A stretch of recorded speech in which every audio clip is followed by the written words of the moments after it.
I will continue the presentations in English if you are okay with this.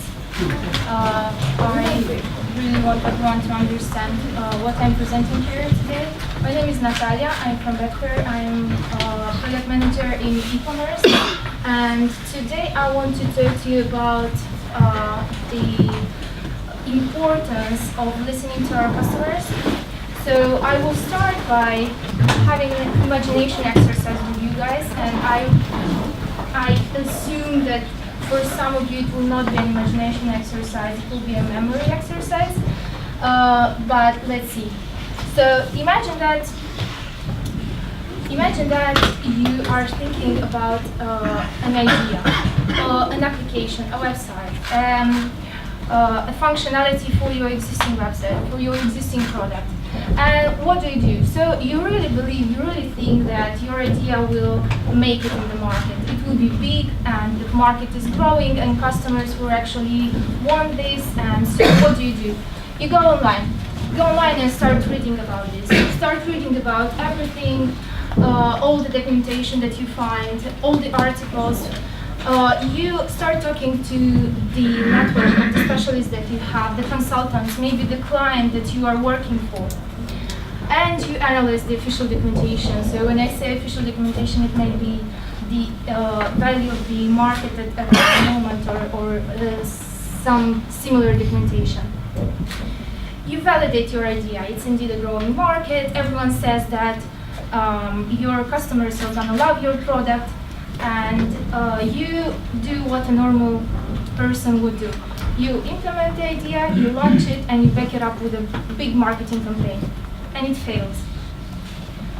So what happened? I want to present to you the source of not all but most evil, and it's actually the concept of cognitive bias. Cognitive bias is a concept that was introduced, I think, around the 70s by two psychologists. And what they were saying is that us as human beings, we are not completely rational, and that we make decisions based on some irrational ideas or some irrational thoughts.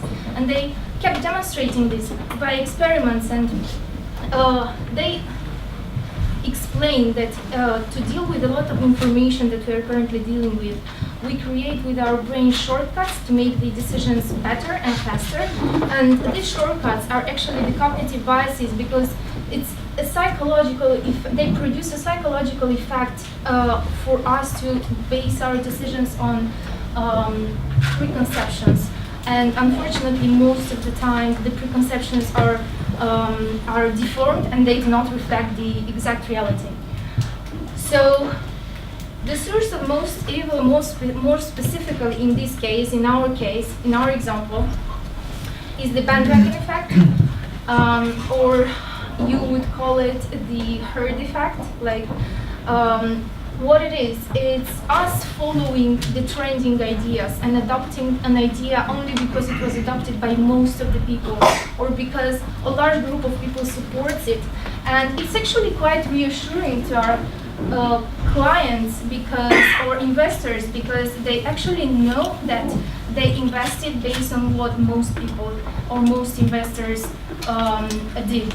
So it's reassuring, but what's the issue here? So it makes us trust and follow the herd, but we already know that people and like human beings, they are not very rational, and we do make mistakes, and we start following the exact same mistakes everyone else did. It actually prevents us from having an objective analysis and validating, it makes us validate an idea, not a problem. And I will talk in a second about this because it's a very important point. And the actual problem here is that you talk to everyone else except to your actual end users. You go online, you talk to your client, you talk to the subject matter experts, to everyone except your potential clients. So how to escape this scene, let's say? We need to involve end users as early in the validation process as possible. So you have a potential idea, you have a problem that you think would be the next big thing in the market. You will need two sets of data. You will need the qualitative data and quantitative data. the qualitative data, it has more of a descriptive nature. It will actually help you understand what it means to your customers, simple or user-friendly, how it translates into loading time of your app, or how many steps you actually need to take until you buy the product. And quantitative research will help you validate that the qualitative data doesn't apply only to one or two persons. It actually applies to a larger group, and that it actually needs to be taken into consideration during the implementation of your idea. So let's talk about qualitative research. It will help you solve the problems that customers are facing, and not only come up with brilliant and shiny ideas that we all love to do and end up with them being useless and not used. So there are a lot of techniques. Two of them are social media, dedicated forums, and app ratings analysis. And the other one is focus groups. So social media, forums, these are all the places where customers started talking and complaining about your competitors or about you. And this is the place where you need to sit, read, listen, and cry. And yeah, and it's actually where there is concerns. I think in Romania it's more and more people started complaining on Facebook and just tagging the brand. Like, I had an awful experience with I don't know what brand or online shop, and you just tag it. And brands started responding, so they are listening. And you will actually understand what are the challenges of your customers or potential customers. What are focus groups? Maybe most of you already know. It's basically taking 8 to 10 people, putting them in the same room for an hour or so, and discussing with them basically anything about your product or potential product or idea.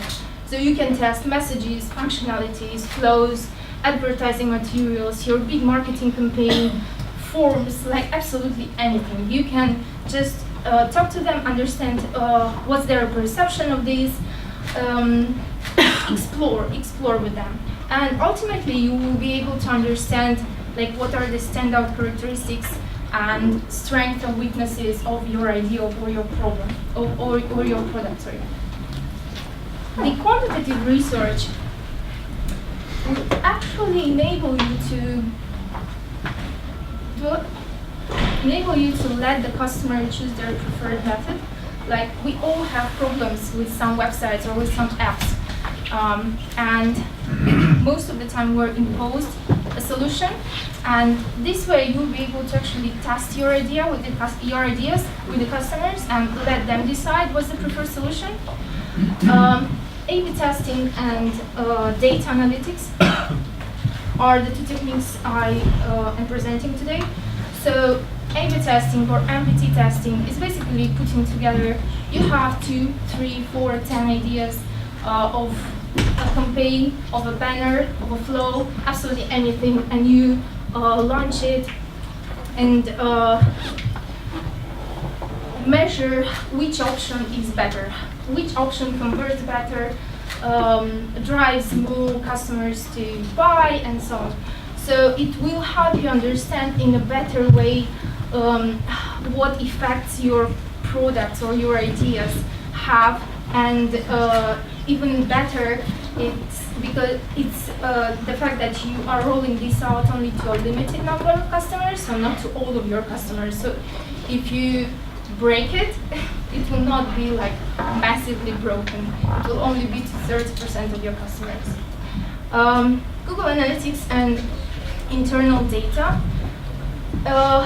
they will help you like tag your products and use this data to understand where your product is currently. What is the current state? What are the biggest challenges that your customers have? What are the most common errors? Where they stop and drop the flow? Use all of this data, segment them for your customers, how you target them, and start addressing this. So my final thoughts are the best ways to just listen to your customers And to have a complete picture is to combine both qualitative and quantitative researches, and they will drive you to the gold mine that we are all looking for. We just need to listen to our customers, because they will tell us how the product needs to look like and how the product, what issues you need to address to be successful. Invest in their ideas, not your own. Thank you.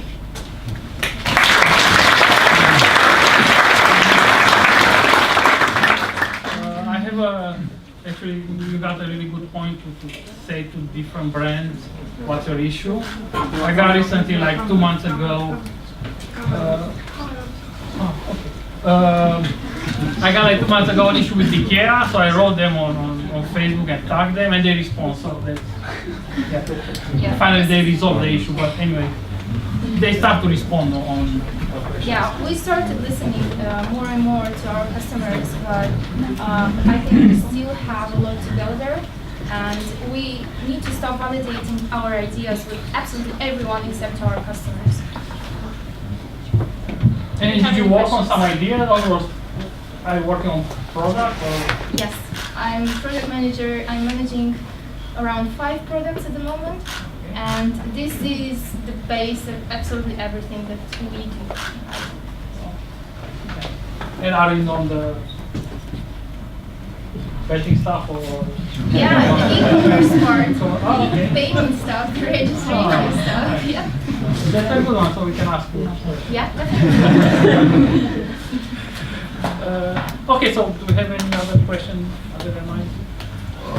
What methods do you use for A/B testing? So this can be, like, your question, if I understand it correctly, is how we develop this? Yeah, how you implement in specific cases? We use A/B testing for, you can use A/B testing for pretty much anything. You can use it to understand how a specific banner drives better conversions, or how different flows to create an account or to pay can be like which converts better, basically, because this is the entire idea, right? We want to drive conversions. So how you do it? You create 2 flows or 2 versions of a banner, of advertising material, absolutely anything, and you roll it out 50-50 to your customers. This is A/B testing. You have 2 versions. You have A version and B version. The MBT is the multivariate testing, and where you have several ideas that you want to validate, and it can be 3, 4, 7 ideas. So I personally tested with 3 ideas, and I tested with 7 ideas running at the same time. And you basically split the traffic that is coming to your website or to your page in 7 randomly, and it depends on customer's luck, basically, which version he will see. And you compare because it's split randomly, you can compare the data and know that they're relevant. So. Thank you, Natalia. More questions at the break.